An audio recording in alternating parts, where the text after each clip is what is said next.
we're doing most of the research in this with the snow tubes, and Sam is recording this all so that we can make a documentary. Which you're probably watching right now. Oh my God. Guys, make that the intro.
When we got to our first location, it was sunny and relatively warm. We took our first snow surveying test at approximately 11:45 a.m. So we're out here today testing the snow water equivalency of different areas at Pine Creek Falls, and we're testing areas like an open field that gets sun a lot or in the trees, which mostly is shaded, and we're going to compare all of our data and see what we find. So we're at our first location. We're right by the first bridge at Pine Creek. Anyhow, we are taking out the snow tubes now, and we're going to take our first survey, first test. And this area has got pretty much direct sunlight. It's open, and it's right by the creek.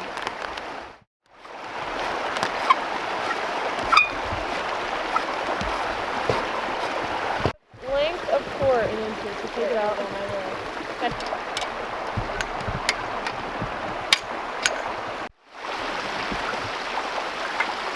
I'm with my team of myself, Sam and Kaylie for our snow project, and we are using snow tubes to test the snow water equivalency of different areas.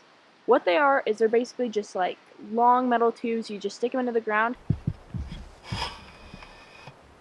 and if you measure the weight before and after, you can find how much water is in each test tube, and that way you can test different areas and see how they compare. We started at the trailhead for Pine Creek Falls and worked our way up, recording 5 different areas and surveying the snow. Each of these areas play a key role in the average snow accumulation and water runoff every spring. Each of the 5 areas was subjected to different elemental conditions. We're testing the snow water equivalency because the water that's in the snow is very important to the people of Montana. So most of the water that Montana people drink comes from runoff in the spring. Another importance of the amount of water in the snowpack is that every year when the snow melts, it's going to let a certain amount of water run off. This water affects how much water goes into our rivers, how fishing is that year for tourism, and how we can irrigate our fields, which is really important for everyone in their agriculture around Montana. Read it, read it, read it.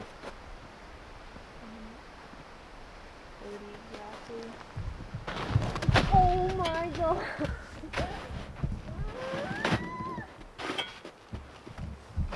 At each location, we recorded the sample number, time, height of the snow in inches, length of the core, weight of the empty tube, and weight of the tube with snow in order to find density percent back at the school.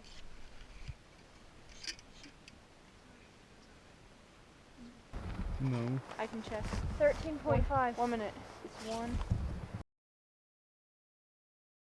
For our first area, which was in a sunny, open area next to the creek, we got 35.71% for our density, which is the density of water that is in the snow.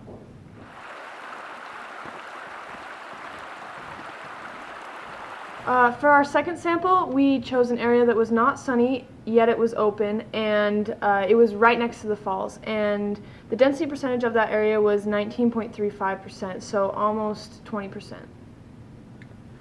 So for our third area that we sampled, we actually had a scientific error.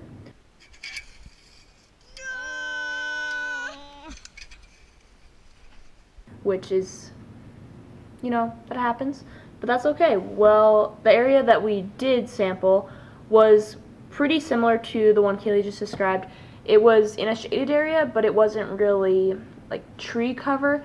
It was right next to a big rock, and anyhow, our error happened to make the density percent over 100%, which obviously is incorrect.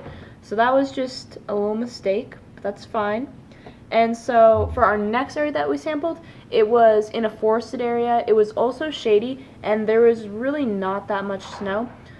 But it still worked out, and in the end, since it was actually really damp in that area from the warmer temperatures, although it was shady, it ended up being 47% density. It ended up being a 47 density percent in our fourth sample. And for our final sample, we sampled on an open rock face that pretty much gets full sun coverage all day. And our final results for that area was 37.84%. So if I was to do the calculations to find the average density percent,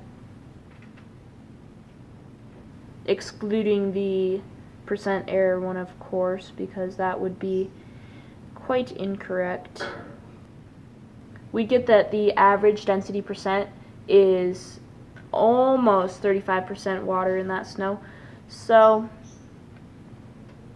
science. See you next time. Stop the video.